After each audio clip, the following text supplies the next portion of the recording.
What is up, everybody? Jester here, and today we're going to continue down the road of why we fight in No Man's Sky in 2023. Today's edition, Space Battles. I'm going to show you just about everything I know about all the different space battles you can get into, rewards, different things you can craft, and why you want to do it. There's a lot to cover. Let's jump right in. The first that I'm going to cover today is probably the most common, and that's going to be the hostile subspace scan. You're going to run into these constantly. Now, if you have a cargo scan deflector installed, you can sometimes get out of these fights if you don't feel like fighting. I'll show you how to get one of those installed here in just a minute. But mainly, these are pretty simple. It's going to be between 2 and, say, 6 enemies, and all you really need to do is just finish the fight. And if you've got a good ship with a decent weapon, I like to use the positron ejector. It's got very high DPS, and it chews through shields and armor and destroys these things pretty quickly. You're going to get very different kind of rewards for this as well. Sometimes it can be different items, sometimes it could be resources, sometimes it's units or nanites. It just kind of depends on what it drops. Now, another fight that you can get into in these kind of systems, in any system actually, is going to be the bounties. And I couldn't get one to spawn. These are going to be tier 1 through 3. And if you go destroy them, you're going to end up getting a varied amount of units based on the tier that you're in. And here you can see we ended up getting Gek relics. You're also going to get standing increase for defeating these quote-unquote pirates in these systems. Now, the deflector scanner is a pretty simple piece of tech. You need to go unlock it from the space anomaly. But the big problem here is the counterfeit circuits, and a lot of people don't know how to get those. To get them, go to a pirate system and check out the different freighters that are kind of floating around in space. And here you see there's frigate fuel, and there's gra, and some uranium and some different things. But in one of these, you're going to see that this is the counterfeit circuits. And all you really need to do to get that is shoot it. And yeah, it's going to take your standing down a little bit. But if you got to have it, you got to have it. And this will deflect some of those attacks to make it a little easier on you as you go forward playing the game. Because sometimes they just get annoying and you just don't want to fight sometimes. Next up today is going to be one that's really, really popular with a lot of people. It's not my favorite, but there are some hidden rewards to it.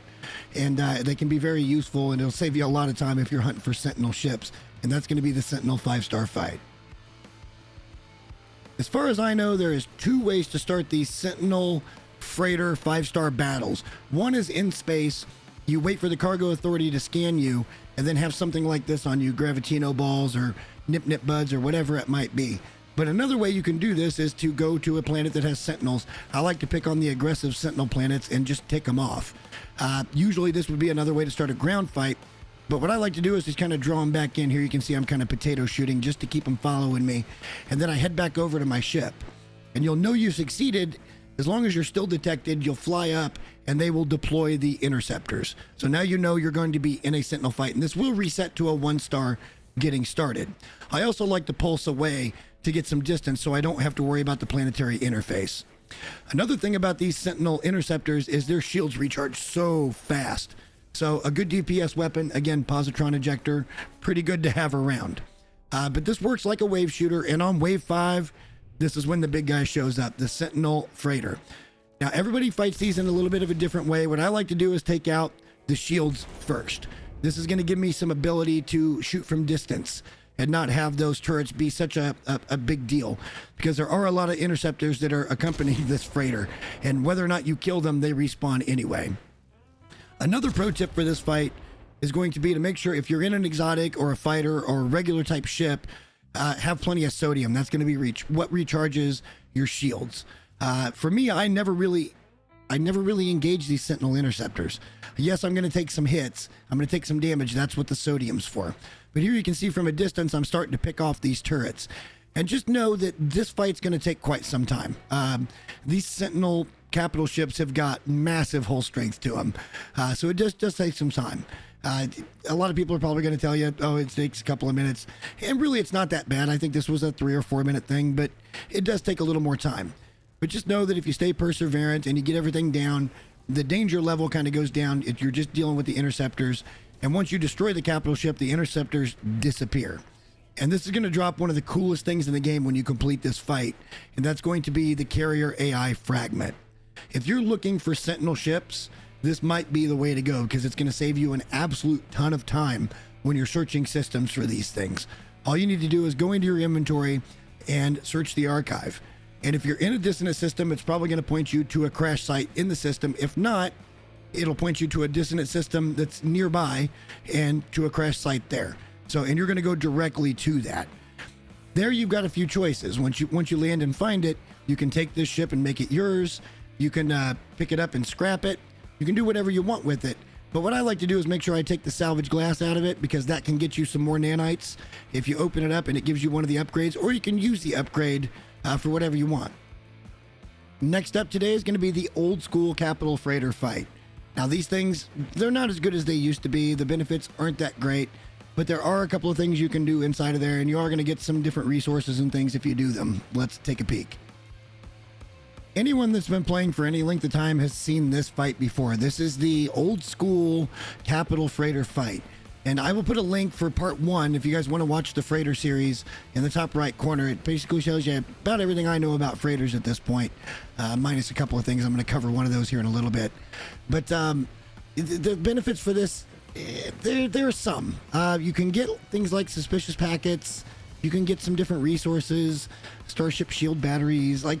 Shooting down the ships isn't all that lucrative. But you still want to do these fights every time you see them, for one pretty good sized reason. In this case, this is a beautiful large style Sentinel capital freighter, but it's only a B class, and number one, I'm not interested in a freighter right now. Number two, it's B class.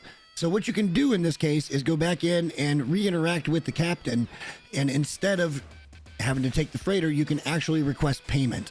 And it's going to happen really quick, but you'll see I get a cargo bulkhead. I also get my standing increased. I get a little bit of nanites and a little bit of gold. So all in all, pretty good rewards for a fight that I didn't really care about. The next type of space fight is going to be completely optional. You can choose to do it or not do it. And it can happen on regular space stations, but it is a little more prevalent on outlaw stations. Let's take a peek. And that's going to be the bounty type missions you can take from either outlaw stations or the space stations. In my experience, I found the one I was looking for, which is hunt and destroy a pirate, almost every time on an outlaw station. I think it was like 6 out of 7. And then on a regular space station, it was like 1 out of every 3 or 4.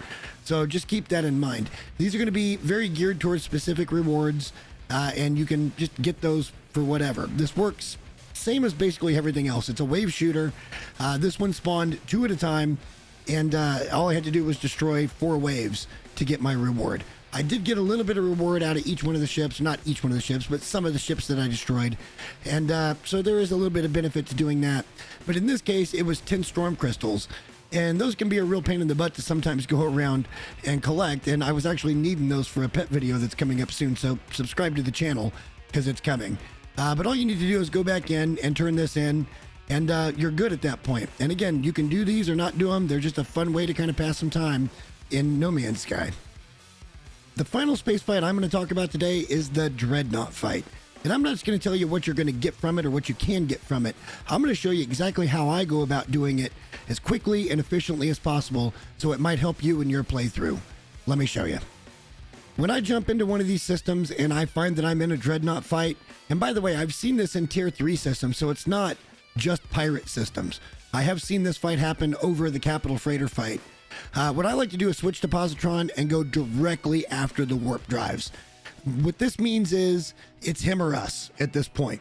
That means the civilian fleet is either going to be defeated or he's going to be defeated. He can't warp out of here now.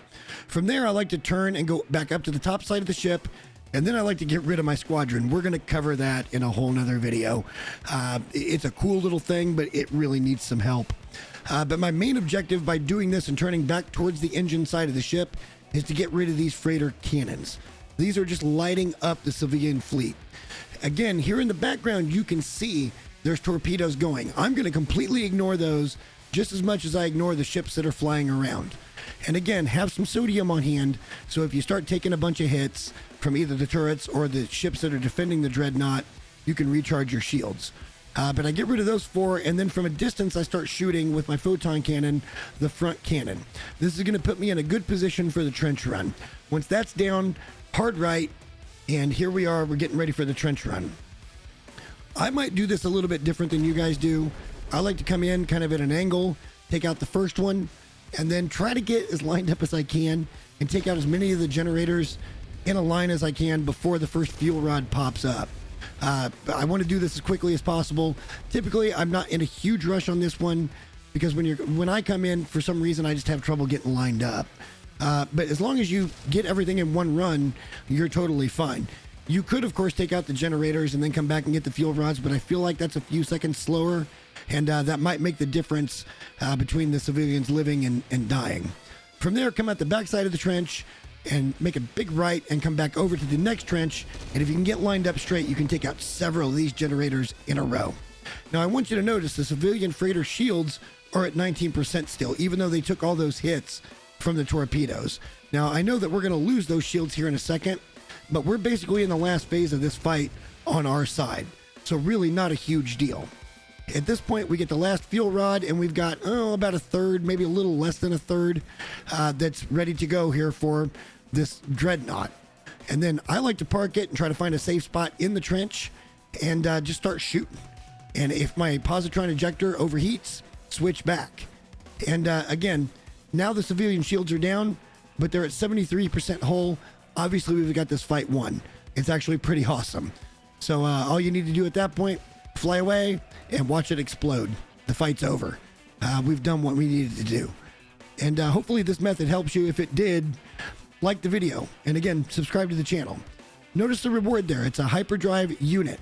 Sometimes you gotta go do the derelict freighters for that. This is another way around it. But there is also another reward that you can possibly get, and that's gonna be cargo bulkheads, which are equally as important when you're upgrading your stuff. That get your tech and your cargo unlocked pretty quickly. Another thing that I want to point out here, again, these are all S-Class upgrades. So just keep doing these fights. One thing I didn't cover in the freighter videos was these pirate frigates. You can now recruit these guys if you have room in your fleet once the dreadnought's defeated. That's kind of cool. So as you can see, there are tons of benefits to fighting, whether it be on the ground or in space. And you can choose your path in No Man's Sky. It's so wonderful. You can be anything from the savior of the galaxy to a filthy, dirty pirate. And there is no wrong way. I don't care what anybody tells you. There's no wrong way. You experience this game however you want to. And that's the beauty of it. And there's so many different things you can experience. I do wish, however, I could have got that random bounty to spawn, but apparently those are getting more and more rare the more stuff they put in the game. But just know you can make some units doing that. And it's kind of fun as well in space battles. Hopefully you guys like this kind of content. If you do, give the video a like, subscribe to the channel. We got tons more coming. Again, every time I think I'm done with No Man's Sky, 5 more things pop in my head. So stay tuned and we'll have more. And I'll see you in the next video. Thanks for watching. Bye.